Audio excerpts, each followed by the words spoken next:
Hey everyone. This week I want to talk about drone photography, especially considering the time of the year that we're in.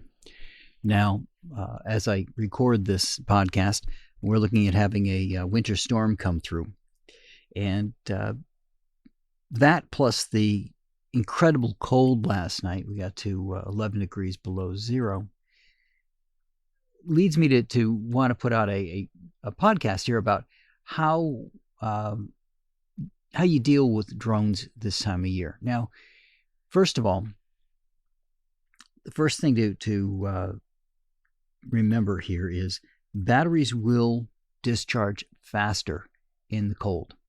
It's just the way they are. They are not going to operate as efficiently in the cold as they would otherwise. I have a series of battery-operated cameras, and I know that they suffer in the cold weather. As a matter of fact, they'll even pop up alerts to say, hey, it's cold, I'm going to lose my batteries. So that's the first thing to keep in mind. Second thing to keep in mind is always have more than one battery for your drone. For both the first reason, that the cold will sap the life out of your battery faster, but the second reason is we've got a storm coming through, right? But everything right now at ground level is maybe a mile an hour. But what is that up where you're going to fly? Now, there was a YouTuber who talked about how he lost a drone because he flew it up into high winds. If you have clouds that you can see, which obviously you can't fly your drone up into the clouds, but it'll give you a little bit of an indication if the clouds are high enough. You might be able to detect a little bit of movement. Otherwise, you might not know what the conditions are above you. So the best thing to do is not say, hey, I want to go up to 400 feet and take these great photographs. If you're going to be at a height like 400 feet, you have no way of knowing what the weather's like up there, right? You have no idea what the wind's like up there. If there's a storm coming through, it could change the entire dynamic of what things are like. It might be worse for you on the ground than it is higher up. You don't know. So what you do is gradually bring your drone up, right? Keep an eye on how much the drone has to fight where it is. So it could be perfectly calm where you are. The drone's going up. Everything looks okay. But then you notice the battery's starting to dip, right? More than it should.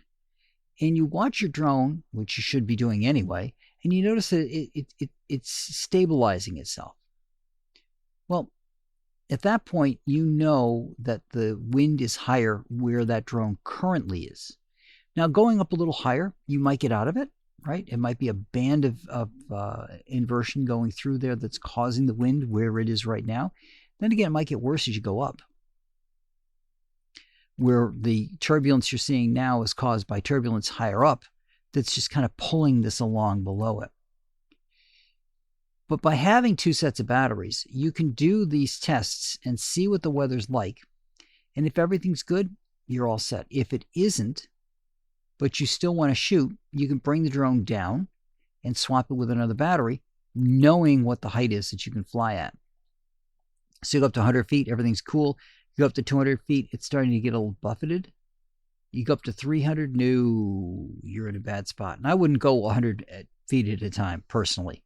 I would bring it up slowly and keep an eye on the drone the entire flight up, but stop at certain areas. You know, go up 10 feet, stop. Go up another 10 feet, stop. So you're at 100 feet, you're at 110, 120, everything looks okay, go to 130. Everything looks okay, maybe go to 150. Everything's still okay, yeah, maybe bring it up to 170 and see what you're seeing. And bring it up slowly. Now you've got the second battery, so it doesn't matter how long it takes you to do this initial test because you've got another battery on hand, or two or three, that you can just pop in the drone. So you don't have to worry about your shooting time. You run this simple test, everything looks okay, and you want to do a full shoot, bring the drone down, swap in the new battery, put the drone up. If you've got a charger that you can use right away, put that old battery into a charger for a little bit and let it top off so that you can keep cycling it. but that way it allows you to see what's going on up there where you just don't know. And again, always fly into the wind if you're going to be doing a fly out, right? So if you're going to fly out from yourself, you don't want the wind at your back. You don't want the wind pushing the drone, because when the drone has to come back, it has to fight its way through that wind to get back to you. The battery's going to drain a lot faster. You can do it, obviously, if you have to, but just remember that if you've got a good tailwind, all right, and you're flying out, don't go to 50% battery. Don't go to 30% battery. All right, go to maybe 25% battery. You get down to 75% on your battery there, you're going to turn it around and come back because you've burned 25% of your battery. Turn around, bring it back. That should give you more than enough to bring the thing home, depending upon the wind. If it's a really strong gust, bring that thing down as fast as you can and fly it back to you, because that gust is going to make the drone have to stabilize more, burning more battery. If it's cold already and you've got that wind chill coming at it, it's going to drain the battery even faster. And you got to bring it back. And if the air is bad up at 100 feet, but it's not at 50, bring it down to 50. Fly it back. It's bad at 200, bring it down to 100. Fly it back. Do not, under any circumstance, use the fly home button. The reason for that is if you look at what your return home does, it usually takes the drone and pops it up to like 200-300 feet. That's where you don't want to be.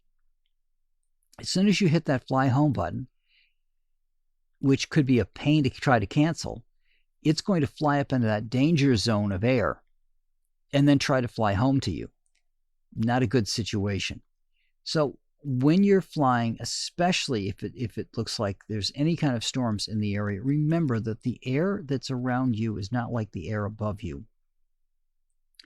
And always remember what the temperature is going to do to that battery, right? What the weather is going to do to that battery. And again, you get changes in air density too with the differences in temperature, differences in humidity. Can change the air and change how well your drone performs, how efficiently it's going to perform on the battery. So always keep that in mind.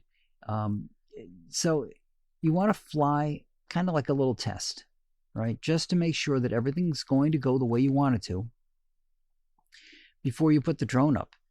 Because the last thing you want to do is have the drone crash, or worse, just fly off someplace. That the wind takes it, it can't fight itself against the wind, and the wind's going to take it wherever it's going to take it, and you have no idea where your drone's gone to. Not only is it going to crash because the battery's going to burn out, but it's going to be somewhere away from you. And again, these lithium batteries are a fire hazard if they rupture. And if that comes down and ruptures and water gets inside and starts a chain reaction to it, you're going to be responsible for the damage caused by your drone.